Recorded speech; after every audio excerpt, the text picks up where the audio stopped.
എല്ലാ വിദ്യാർത്ഥികൾക്കും പുതിയൊരു വീഡിയോയിലേക്ക് സ്വാഗതം.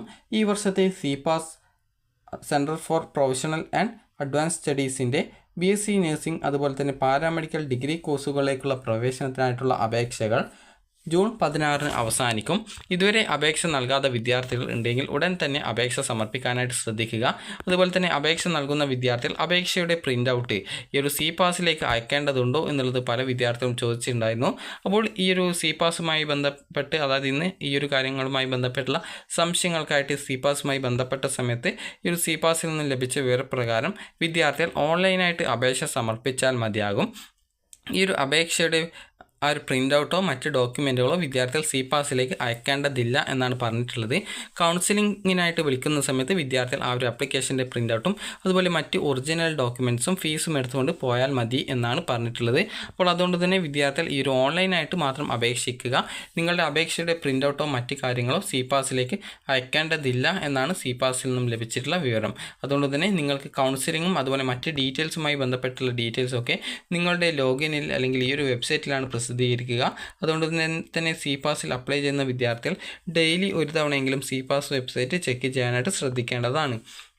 അപ്പോൾ പല വിദ്യാർത്ഥികളും ചോദിച്ച പ്രധാനപ്പെട്ട കാര്യമാണ് സിപാസ് വഴി ഏതൊക്കെ കോഴ്സുകൾക്കാണ് അഡ്മിഷൻ നേടാൻ സാധിക്കുക, അതുപോലെ സിപാസും LBSും വഴി എന്താണ് ഇവ രണ്ടും തമ്മിലുള്ള വ്യത്യാസം എന്നുള്ളത്. അപ്പോൾ സിപാസ് വഴി നിങ്ങൾക്ക് ഈ ഒരു അതായത് BSc നഴ്സിംഗ്, അതുപോലെ BPharm, അതുപോലെ തന്നെ MLT, BPT, അതുപോലെ BOT, അതുപോലെ തന്നെ നിങ്ങൾക്ക് ഈ ഒരു BPharm കോഴ്സ് എന്നിവയാണ്. അതുപോലെ തന്നെ ഈ ഒരു മെഡിക്കൽ മൈക്രോ ടെക്നോളജി എന്നിങ്ങനെയുള്ള മൈക്രോ ടെക്നോളജിയോ മൈക്രോ ബയോളജിയോ, അതായത് ഇതിൽ ഏതോ ഒരു കോഴ്സാണ്. അപ്പോൾ ആ ഒരു കോഴ്സുമാണ് നിങ്ങൾക്ക് പഠിക്കാനായിട്ട് സാധിക്കുക. അത് പ്രോസ്പെക്ടസിൽ കറക്റ്റായിട്ട് കൊടുത്തിട്ടുണ്ട്.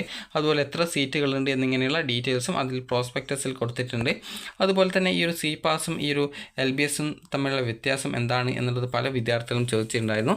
അത് BSc നഴ്സിംഗ് കോഴ്സുകളിലേക്കുള്ള അലോട്ട്മെൻറ്റ് നടത്തുന്നതിനുള്ള ഒരു ഏജൻസിയാണ് ഈ ഒരു LBS സെൻറ്റർ എന്ന് പറഞ്ഞാൽ.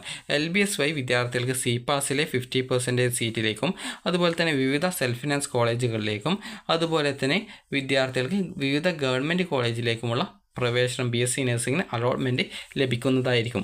അതേസമയം സിപാസിൽ ആണെങ്കിൽ നിങ്ങൾക്ക് സിപാസിന് അണ്ടറിൽ വരുന്ന കോളേജുകളിലെ നേരത്തെ പറഞ്ഞതുപോലെയുള്ള BPharm, അതുപോലെ തന്നെ മെഡിക്കൽ മൈക്രോ ബയോളജി, അതുപോലെ തന്നെ ഈ ഒരു BPharm, അതുപോലെ തന്നെ BOT, അതുപോലെ തന്നെ ഈ ഒരു BSc നഴ്സിംഗ് എന്നിങ്ങനെയുള്ള കോഴ്സുകളിലേക്ക് മാത്രമേ പ്രവേശനം ലഭിക്കാൻ സാധിക്കുള്ളൂ. അതായത് ആ ഒരു രീതിയിൽ നിങ്ങൾക്ക് ആ ഒരു സിപാസിന് കീഴിലുള്ള മാനേജ്മെൻറ്റ് സീറ്റുകളിലേക്കാണ് പ്രവേശനം നേടാൻ സാധിക്കുക. അതുപോലെ തന്നെ LBS വഴി നിങ്ങൾക്ക് ലഭിക്കുന്ന ഏതൊരു ആനുകൂല്യവും സിപാസ് വഴി ലഭിക്കുന്നതാണ്. കാരണം സിപാസ് ഗവൺമെൻറ്റിന് കീഴിൽ വരുന്ന സെൽഫ് ഫിനാൻസ് കോളേജുകളാണ് ഈ ഒരു സിപാസ് എന്ന് പറയുന്നത്. അപ്പോൾ സിപാസിൻ്റെ വിവിധ സെൻറ്റേഴ്സുകൾ അതൊക്കെ ഗവൺമെൻറ്റിന് കീഴിൽ വരുന്ന സെൽഫ് ഫിനാൻസ് കോളേജുകളാണ്. അപ്പോൾ നിങ്ങൾക്ക് സിപാസിലായാലും അല്ലെങ്കിൽ LBS വഴിയാലും നിങ്ങൾക്ക് BSc നഴ്സിംഗിന് സെൽഫ് ഫിനാൻസ് കോളേജിൽ സീറ്റിലേക്ക് അലോട്ട്മെൻറ്റ് കിട്ടുകയാണെങ്കിൽ നിങ്ങൾ SC ST കാറ്റഗറിയിലുള്ള OBC കാറ്റഗറിയിലുള്ള വിദ്യാർത്ഥികളാണെങ്കിൽ നിങ്ങൾക്ക് ആകെ വരുന്ന ഫീസ് 12,000 രൂപയാണ് നിങ്ങൾക്ക് ഫീസ് ഇനത്തിൽ വരിക. അതുപോലെ തന്നെ നിങ്ങൾ ഈ ഒരു അതായത് സാധാരണ കാറ്റഗറിയുള്ള ഒരു വിദ്യാർത്ഥിയാണെങ്കിൽ നിങ്ങൾക്ക് 1,13,000 രൂപയാണ്. നിങ്ങൾ ജനറൽ കാറ്റഗറിയുള്ള വിദ്യാർത്ഥികൾക്ക് ഈ ഒരു സിപാസ് ആയാലും അല്ലെങ്കിൽ LBS വഴിയാണെങ്കിൽ നിങ്ങൾക്ക് സെൽഫ് ഫിനാൻസ് കോളേജിൽ വരുന്ന ഫീസ് എന്ന് പറയുന്നത്. അതുപോലെ തന്നെ വിദ്യാർത്ഥികൾക്ക് ഈ ഒരു അതായത് നിങ്ങൾക്ക് അടുത്ത ബാക്കിയുള്ള 3 വർഷം നിങ്ങൾക്ക് ഈ ഒരു 1,02,000 സംതിങ് രൂപയാണ് ഫീസ് വരിക. ആദ്യത്തെ വർഷം 1,13,000 രൂപയും രണ്ടാം വർഷം മുതൽ 1,02,035 രൂപയുമാണ് ഈ ഒരു ഫീസ് ഇനത്തിലായിട്ട് നിങ്ങൾക്ക് വരുന്നത്. അതായത് ആകെ വരുന്ന ചിലവ് എന്ന് പറയുന്നത്. ഇതിനോടൊപ്പം നിങ്ങൾക്ക് യൂണിഫോം, ബുക്ക് അതുപോലെയുള്ള മറ്റ് എക്സ്ട്രാ ഫീസുകളും ഉണ്ടായിരിക്കുന്നതാണ്. അപ്പോൾ ഇതാണ് ഈ ഒരു സിപാസും അതുപോലെ തന്നെ ഈ ഒരു LBSും തമ്മിലുള്ള വ്യത്യാസം. അപ്പോൾ നിങ്ങൾക്ക് LBS വഴി ആണെങ്കിൽ സെൽഫ് ഫിനാൻസ് കോളേജിലും അതുപോലെ ഈ ഒരു സിപാസിലെ ആ ഒരു 50% സീറ്റിലേക്കും അതുപോലെ തന്നെ ഈ ഒരു ബാക്കി 50% സിപാസ് ഈ ഒരു അലോട്ട്മെൻറ്റ് വഴിയാണ്, അതായത് കൗൺസിലിംഗ് വഴിയാണ് അലോട്ട്മെൻറ്റ് നടത്തുന്നത്. അതുപോലെ LBS വഴി ആണെങ്കിൽ ഗവൺമെൻറ്റിലും അതുപോലെ മറ്റ് സെൽഫ് ഫിനാൻസ് കോളേജുകളിലേക്കും നിങ്ങൾക്ക് അഡ്മിഷൻ നേടാൻ സാധിക്കും. അപ്പോൾ എല്ലാ സെൽഫ് ഫിനാൻസ് കോളേജിലും ഈ ഒരു രീതിയിൽ ഒരു വർഷം 1,13,000 രൂപയാണ് ഫീസ് ഇനത്തിൽ വരുന്നത്. രണ്ടാം വർഷം മുതൽ 1,02,035 രൂപയാണ് വരിക.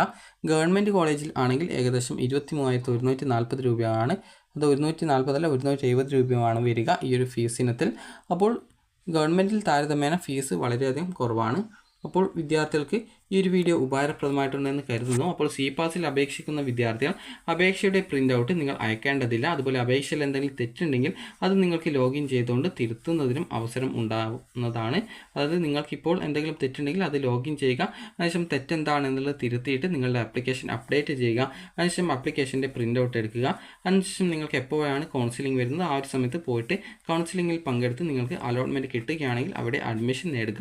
അപ്പോൾ ഇത്രയുമാണ് ഈ ഒരു സി പാസ് വഴിയുള്ള അഡ്മിഷൻ്റെ ആ ഒരു ഡീറ്റെയിൽസ് എന്ന് പറയുന്നത്. അതുപോലെ തന്നെ സി പാസുമായി ബന്ധപ്പെട്ടുള്ള വിശദ വിവരങ്ങൾ, അതുപോലെ തന്നെ ഓരോ അലോട്ട്മെൻറ്റിൻ്റെയും അതുപോലെ തന്നെ കൗൺസിലിങ്ങിൻ്റെ ഡീറ്റെയിൽസും ഈ ഒരു വെബ് പേജിൽ വരുന്നതായിരിക്കും.